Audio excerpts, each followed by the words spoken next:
Bismillahirrahmanirrahim. Assalamualaikum warahmatullahi wabarakatuh.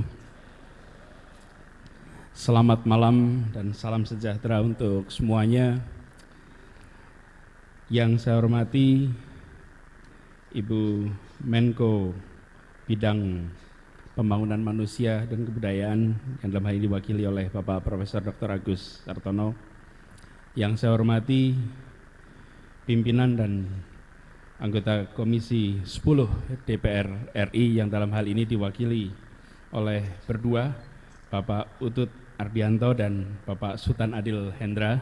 Terima kasih Bapak atas kehadirannya dalam forum ini. Yang saya hormati para pejabat, seluruh pejabat eselon 1, 2 di lingkungan Kementerian Pendidikan Kebudayaan, para kepala dinas dari seluruh Indonesia yang sudah berkenan hadir semua di sini. Kemudian banyak sekali kepala LPMP, UPT Kemdikbud. Kemudian juga hadir di antara kita Ketua BSNP yang hadir di sini. Terima kasih Pak. Dan Rektor UNJ dan Rektor UNY yang menyempatkan hadir, boleh tepuk tangan untuk bapak-bapak yang khusus hadir di sini.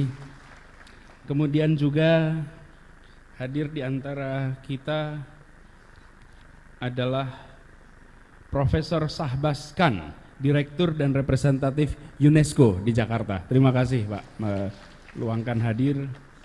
Lalu hadir juga teman-teman, Bapak Ibu, pegiat pendidikan dan kebudayaan.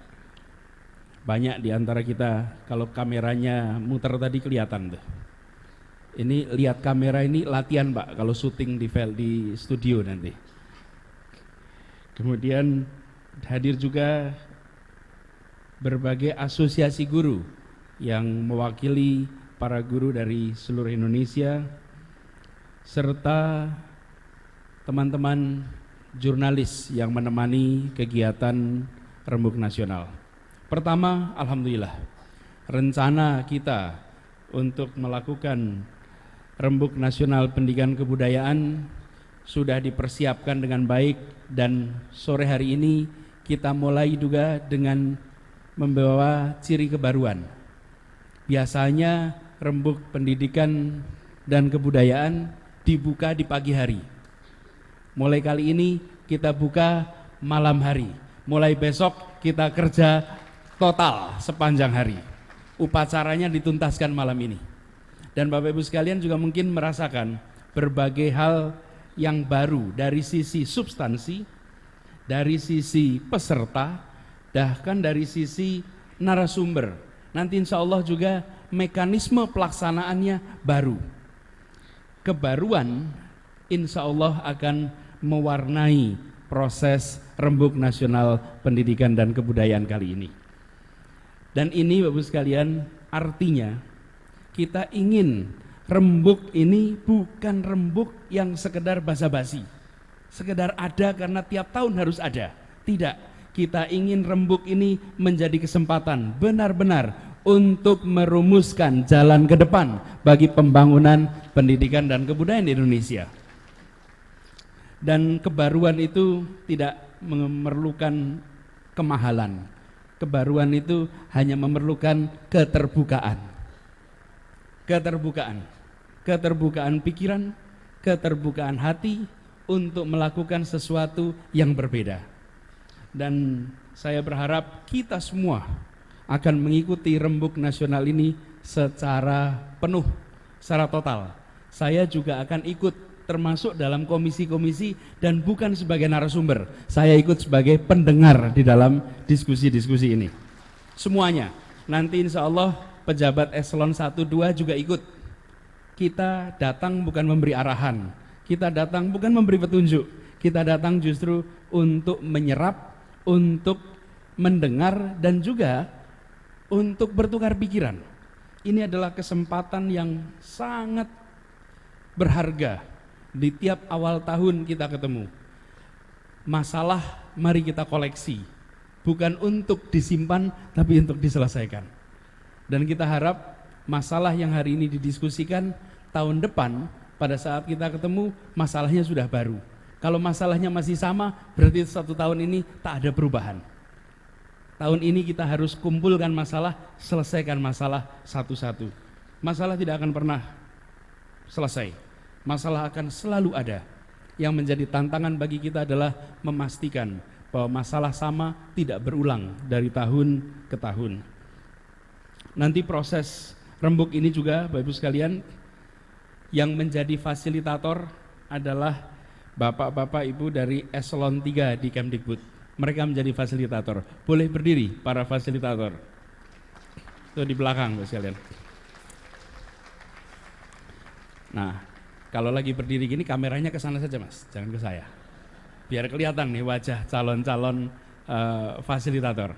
Mereka fasilitator dan bersama dengan teman-teman dari non-kementerian. Mereka akan bekerja bersama. Jadi Bapak Ibu sekalian, belajar dari pengalaman sebelum-sebelumnya. Kita ada plenary session. Bertemu semua di sini, Pak Utut, semua mendengarkan pidato, mendengarkan ceramah. Sesudah itu kita ke komisi, berdiskusi di komisi. Seringkali yang kita lakukan adalah berkumpul di sini, berdiskusi di sana, tetapi belum tentu ada keterkaitan. Dan ketika dibawa lagi ke sini, bagaimana itu dijahit sebagai satu rangkaian. Karena itu mulai sekarang prosesnya, sekalian, prosesnya difasilitasi. Jadi ada fasilitator yang memfasilitasi proses ini, dan kita berharap benar-benar Bapak Ibu sekalian, ketika kita mengikuti, boleh saja di kantor jabatan kita bervariasi, tapi di sini posisi kita sama, semuanya sama-sama peserta Rembuk Nasional Pendidikan dan Kebudayaan. Semuanya harus pakai kartu ini, identitas. Semuanya, tak penting pangkat dan jabatan, yang penting identitas. Karena barangkali kita terbiasa, your face is your ID. Wajahnya adalah identitasnya. Mulai sekarang kartunya adalah identitasnya. Dengan begitu kita semua sama. Dan kita berharap Ibu sekalian, teman-teman yang hadir di sini, kita semua menyadari temanya tahun ini, Pak Sultan Adil dan Pak Utut, temanya ini sengaja kita ambil tentang pelibatan publik. Karena kita ingin sekali pendidikan menjadi urusan semua. Dan kita semua seringkali berinteraksi dengan masyarakat sipil, sering sekali berinteraksi dengan lingkungan orang tua, masyarakat umum, tetapi kita perlu mulai sekarang merumuskan bagaimana sebenarnya formula yang pas, bagaimana sebenarnya metode yang tepat, sehingga interaksi kita itu menjadi interaksi yang kondusif untuk memajukan pendidikan kebudayaan. Seringkali interaksi yang kita bangun bukanlah interaksi yang terencana, karena itu kita berharap ini menjadi interaksi yang terencana. Jadi Bapak-Bapak, Ibu hadirin saya hormati, izinkan juga melalui kesempatan ini, sebenarnya paparan ini rencananya sesudah upacara, tapi karena sekarang langsung saya nanti mukul gong, daripada mukul gong baru paparan, jadi saya mohon izin untuk meneruskan sedikit beberapa poin yang ingin kita bahas sama-sama. Pertama Ibu sekalian, ketika kita berbicara tentang pendidikan, agendanya banyak. Tapi izinkan dalam kesempatan ini saya mengingatkan kembali tentang kerangka strategis Kemdikbud untuk 5 tahun ke depan.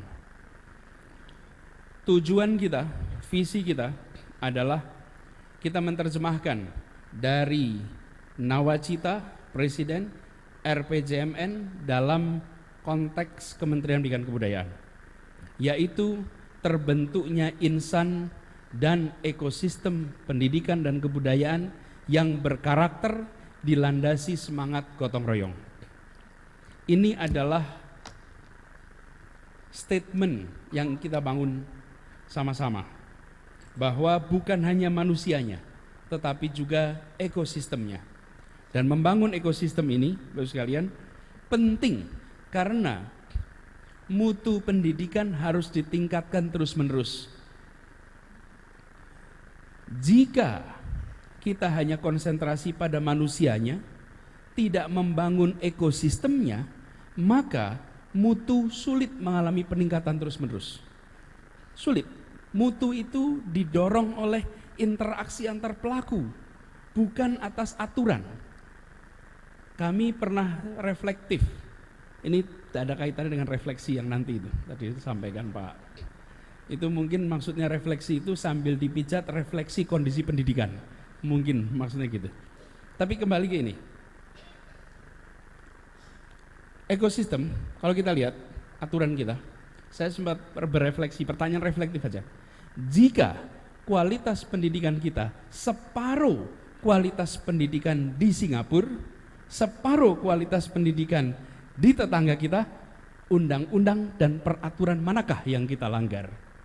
Gak ada. Pak Utut, insya Allah kita kalau ditanya, itu tidak ada undang-undang kita langgar Pak Utut. Kalau mutu kita itu rendah, Pak Sultan, tidak ada. Peraturan juga tidak ada yang kita langgar. Dengan mutu yang rendah itu tidak ada yang dilanggar. Tetapi apakah kita mau anak-anak kita kalah di masa depan hanya karena kita tidak meningkatkan terus-menerus? Yang meningkatkan siapa? Pelaku pendidikannya yang harus meningkatkan. Saling dorong.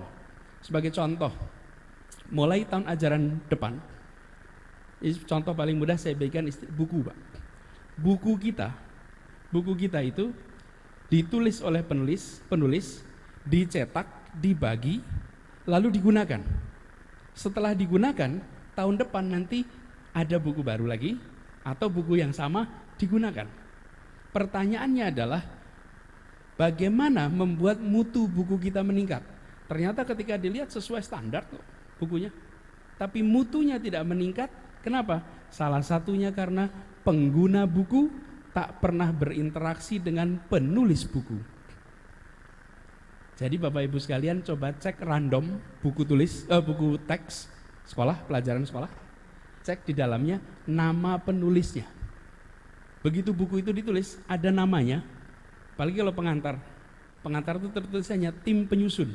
Tapi tidak tahu siapa dia, tidak tahu bagaimana mengontaknya. Dan bila kita sebagai orang tua menggunakan, melihat ada masalah atau ada pertanyaan, tak tahu kemana itu diberikan.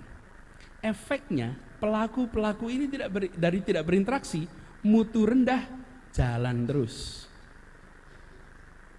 Jadi kalau Bapak Ibu mau memberikan masukan atas sebuah buku, dikirimnya ke Kemdikbud, ya oleh kita ya kita simpan. Tapi tidak kemudian menjadi bahan untuk melakukan peningkatan terus-menerus. Karena itu mulai ke depan, semua buku yang diterbitkan bukan saja mutunya tinggi, tapi dia harus bisa merangsang interaksi antar pelaku. Jadi nanti Bapak-Ibu sekalian, buku yang boleh dipakai di sekolah jika penulisnya ditulis lengkap, biografinya lengkap, kuliahnya di mana, tahun berapa sampai tahun berapa perkuliah itu, di mana kuliahnya, bidangnya apa, lalu alamatnya ada tidak, alamat Facebooknya harus dimasukkan, nomor teleponnya harus ada. Tujuannya apa?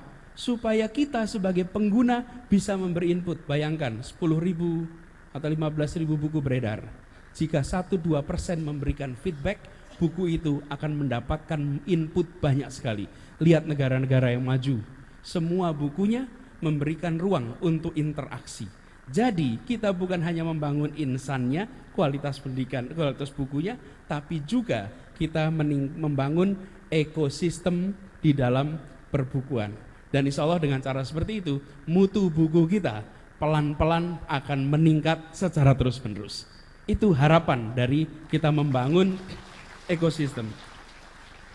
Jadi Bapak sekalian, ini dengan visi ini, saya ingin lompat aja dengan visi ini, tidak ingin terlalu jauh di sini, tapi intinya mari kita bicara ekosistem, bukan saja insan. Dan ekosistem ini mendasar sekali. Kenapa istilahnya ekosistem? Ekosistem diharapkan bisa mendorong. Dan ekosistem ini kenapa disebut ekosistem? Karena kita berharap ada interaksi antar pelaku. Kalau dalam biologi mungkin untuk hidup memerlukan oksigen agar ada interaksi. Kalau dalam pendidikan, supaya interaktif ada informasi. Tanpa informasi tak muncul interaksi itu. Yang berikutnya misalnya, Bapak sekalian, sebagai salah satu langkah yang ingin kita dorong, kita akan meluncurkan, nanti akan disampaikan pada Ibu sekalian, neraca pendidikan daerah. Nanti Bapak-Bapak di DPR, kami juga mau buat neraca pendidikan nasionalnya, Pak. Karena Pak Utut ini berkali-kali memberikan gambaran. Ini uang pendidikan yang masuk itu alirannya bagaimana? Ini selalu ditunjukkan. Sekarang kita akan sampaikan neraca pendidikan daerah. Tujuannya apa? Membangun ekosistem pendidikan. Neraca ini, di dalam neraca ini, kami berharap Bapak-Bapak Kepala Dinas nanti memiliki argumen lebih kuat untuk bisa menambah sumber daya di daerahnya masing-masing. Jadi Bapak Ibu Kepala Daerah nanti punya nih, ini contohnya nih. Bagaimana mungkin pendidikan bisa maju jika alokasi sebuah daerah itu tak cukup, tak mencukupi. Ini sayang angkanya agak kecil, tapi Bapak Ibu bisa lihat saya gunakan layar di sebelah kanan. Ini neraca ini ukurannya nanti besar, akan diberikan pada Bapak Ibu sekalian per provinsi dan per kabupaten. Sisi kiri adalah sisi sumber daya, sisi kanan adalah sisi outputnya. Ini masuk sumber daya, yang warna merah itu APBD, yang warnanya abu-abu APBN. Lalu ini mereka yang berada dalam sistem pendidikan, jumlah guru, siswa, sekolah. Lalu nanti diberikan angkanya, berapa alokasi per siswa per tahun. Dan di sini ketemu daerah yang alokasi per siswa per tahunnya, seperti contohnya Bengkulu ini jumlahnya sekitar 400.000 kalau tidak salah. Saya nggak bisa lihat jelas nih, sekitar 400.000. Tapi ada daerah yang alokasinya hanya Rp36.700 per anak per tahun. Lalu bagaimana kita berharap pendidikan bisa maju jika uang yang kita bayarkan nonton bioskop lebih besar daripada kita berikan pada anak untuk belajar selama 1 tahun? Nggak akan berubah. Nggak berubah. Untuk apa? Untuk kita semua minta kepada DPRD, kita semua minta kepada pimpinan di daerah, tolong pendidikan mau maju ini dibereskan. Kalau tidak dibereskan jangan harap. Tapi juga kita menyaksikan Bapak-Ibu sekalian, alokasinya 2-3 juta per anak per tahun. Dan ada daerah yang alokasinya hanya 600.000 per tahun, tapi 600.000 angka kinerjanya jauh lebih tinggi. Jadi bukan otomatis uang yang dimasukkan banyak, lalu hasilnya lebih baik. Tidak. Jadi di sini kita berharap, ini nanti setiap kabupaten, tiap provinsi nih, terima. Ini contoh kabupatennya, sebelah ke kiri lagi mas, sekali tuh. Ke provinsi dulu sekali. Nah ini nanti dibandingkan seluruh provinsi di Indonesia. Lalu berikutnya untuk kabupaten, ini dibandingkan dengan kabupaten-kabupaten di daerahnya. Jadi sekarang masuknya APBN tidak bisa lagi sekedar dalam laporan alokasi pendidikan di daerah. Ini kita coba pisahkan. Lalu ini Bapak sekalian ada angka buta huruf, prosentase buta huruf, di sini adalah indeks pembangunan manusia. Lalu ini adalah hasil itu guru ya. Ini adalah guru yang sudah mengikuti sertifikasi dan belum, yang sudah melewati proses atau sudah terkualifikasi, tersertifikasi. Lalu ada angka hasil UKG, uji kompetensi guru di kabupaten itu. Ini akan diberikan. Lalu di bawahnya adalah siswa. Yang warna yang warna abu-abu adalah ini angka partisipasi murni ya. Yang merah itu adalah mereka yang di luar sistem, yang abu-abu ini yang mereka dalam sekolah. Jadi akan terlihat hilangnya di jalan ini banyaknya berapa? Masuknya masih penuh, begitu SMA sudah hilang banyak. Lalu di bawah sini adalah kondisi ruang kelas, fasilitas belajar. Yang biru ini aman, yang di tengah ini artinya rusak, yang di paling atas warna merah itu rusak berat. Biasanya kalau alokasi rendah, rusak beratnya lebih tinggi. Di sini adalah rasio guru siswa tingkat SMP, SMA, SD, SMP, SMA, SMK. Lalu yang paling bawah adalah akreditasi di wilayah itu. Bapak Ibu sekalian, apa sebenarnya yang diharapkan dari ini? Ya, pemerintah bisa membuat regulasi. Ya, pemerintah bisa mengawasi. Tetapi yang kita ingin bangun sekali lagi, membangun ekosistem itu untuk berinteraksi. Dan kemudian baik masyarakat maupun pemerintah maupun institusi politik di daerah akan bekerja melihat informasi ini yang akan diupdate setiap tahun. Jadi bapak-bapak yang memimpin pendidikan menghadapi kunci-kunci, terkunci ini seringkali, alokasinya terbatas, minta ini itu serba sulit. Sementara kenyataannya kita menyaksikan bahwa sebenarnya sumber daya itu sering ada, tetapi prioritas tak selalu diberikan di tempat ini. Mulai sekarang kita ingin tunjukkan dan kita berharap bapak-bapak, ibu manfaatkan ini untuk amunisi. Untuk amunisi apa? Amunisi untuk mendorong agar sumber daya ditingkatkan dan sumber daya dipakai secara lebih efisien dan efektif di tingkat daerah. Nah, kita juga nanti akan bikin tingkat nasional. Berapa diberinya nasional, berapa yang senyatanya langsung, berapa yang dipakai untuk kebutuhan-kebutuhan lain yang belum tentu punya kaitan langsung dengan pendidikan. Untuk apa? Menekan kita. Jadi kitanya menekan diri sendiri. Supaya apa? Supaya berubah. Republik ini kalau tidak serius investasi pendidikan, sulit sekali kita akan memenangkan pertarungan. Tapi kalau kita investasi pendidikan, contohnya yang berada di ruangan ini, kita semua yang berada di ruangan ini adalah contoh mereka yang sudah mendapatkan manfaat investasi pendidikan 3-4 dekade yang lalu. Dan kita rasakan manfaatnya hari ini. Ini contoh Ibu sekalian, kebaruan yang kita ingin dorong, nanti Bapak Ibu semua akan terima itu. Lalu yang berikutnya saya ingin berbagi sedikit tentang perubahan dalam ujian nasional yang sudah dilakukan sejak tahun lalu. Tapi izinkan dalam kesempatan ini saya menyampaikan beberapa catatan. Pertama, ujian nasional tidak lagi digunakan untuk menentukan kelulusan.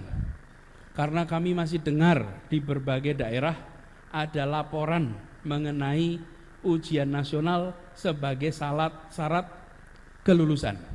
Ini harus dihilangkan. Jadi kata-kata sinau ben lulus, belajar biar lulus itu enggak ada. Belajar ya belajar, tapi bukan sekedar UN, belajar semua mata pelajaran, bukan hanya UN. Dan ini Bapak sekalian, kami kembalikan ke masing-masing satuan pendidikan. Lalu yang tidak kalah penting adalah poin nomor 5. Integritas ujian nasional sudah dalam perjalanan, Pak. Baru dikirim kemarin lewat pos untuk setiap kabupaten, kota, provinsi, hasil ujian nasional, laporan per sekolah. Nah, laporannya sekarang berubah.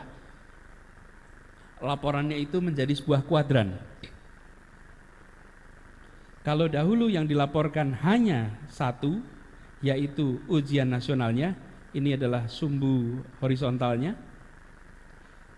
Jadi sumbu horizontal itu adalah nilai UN, sumbu vertikal, garis vertikal adalah indeks integritas.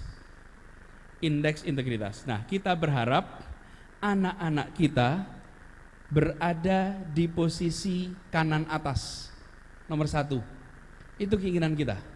Karena kalau di sini artinya nilainya tinggi, integritasnya tinggi. Kalau di bawah nomor 4, nilainya tinggi, integritasnya rendah. Kalau di sini integritasnya tinggi, nilainya rendah. Yang kasihan itu di sini, Pak. Sudah nilainya rendah, integritasnya rendah pula. Integritas ini artinya kita mengukur kejujuran. Tapi sebenarnya Bapak Ibu sekalian, bisa nggak sih kejujuran itu diukur? Kejujuran itu sulit sekali diukur, Pak. Yang bisa diukur itu kecurangan. Kecurangan bisa diukur. Karena itu cara mengukurnya 1 minus kecurangan. Jika di tempat itu 25% siswanya menunjukkan pola kecurangan, maka integritasnya 1 minus 25%. Maka menjadi 75. Itu cara mengukurnya, kecurangan yang diukur. Coba kita lihat hasilnya seluruh Indonesia. IPA, IPS, SMK untuk SMA. Mayoritas posisinya masih berada di posisi ini.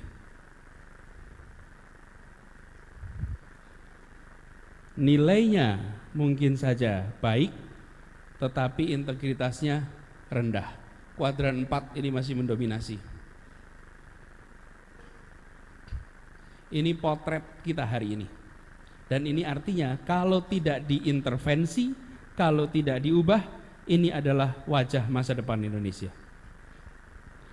Dan wajah masa depan Indonesia, kita menginginkan wajah-wajah yang berintegritas, bukan wajah yang tak berintegritas. Ini PR.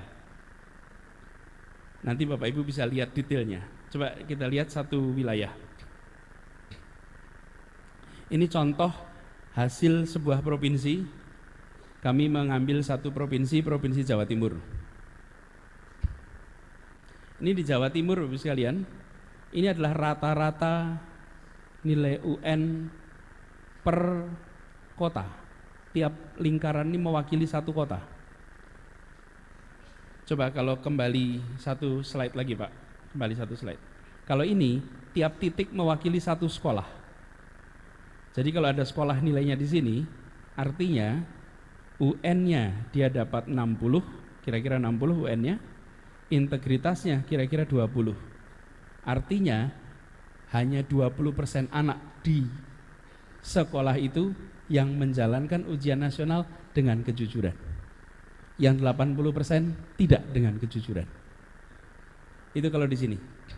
Kalau angkanya di sini, artinya UN-nya nilainya sama-sama 60, 70, tetapi indeks integritasnya 90. Itu artinya 10% menunjukkan pola kecurangan, 90% jujur. Ini per sekolah. Ke berikutnya. Ini adalah per kota kabupaten. Jadi kita ambil satu contoh, Kota Malang dan sebuah kota. Ini tidak disebutkan namanya. Malang dan sebuah kota. Ini rata-ratanya. Ketika diambil, ini adalah sekolah-sekolah di Malang yang warnanya hijau. Yang hijau ini sekolah-sekolah di Malang. Kemudian yang merah adalah sekolah dari kabupaten kota ini. Dan ternyata di kabupaten kota itu ada 5 sekolah yang nilai UN-nya tinggi dan integritasnya tinggi. Artinya ketika kita melihat sebuah daerah itu rata-ratanya rendah, tidak berarti semuanya rendah. Ada sekolah yang berintegritas tinggi, ada yang berintegritas rendah. Tapi Bapak Ibu sekalian, mulai sekarang kita bisa membedakan. Sama-sama nilai UN-nya 90, beda sekali yang 90-nya di sini dan di sini. Di sini ada ketua panitianya nih, Pak Rektor UNY. Beliau adalah ketua panitia SNMPTN. Ini di SNMPTN kelihatan langsung, sama-sama angkanya 90, langsung dari SMA yang jujur dan dari yang penuh masalah. Bapak sekalian, mulai sekarang kita pastikan 2 bulan lagi ujian nasional. Dan 2 bulan lagi insya Allah semua sekolah berada di kuadran 1 dan 2. Jadi Bapak Ibu semua kirim pesan pada semua. Ingin kabupatennya terhormat, jangan biarkan contek-mencontek bekerja di sana. Ingin kabupatennya justru dapat nama buruk, malu, maka biarkan praktek ini. Bapak Ibu biarkan praktek ini, namanya. Hari ini kita tidak tahan, kita tidak munculkan nama-nama itu. Kenapa? Kita tidak ingin mempermalukan siapapun. Tidak ingin mempermalukan siapapun. Yang sudah baik kita sebut namanya di sini. Tapi tahun depan akan dibuka. Dan itu artinya mulai sekarang kita hentikan praktek kecurangan. Kita hentikan. Dan untuk meninggikan indeks integritas tidak perlu kerja keras.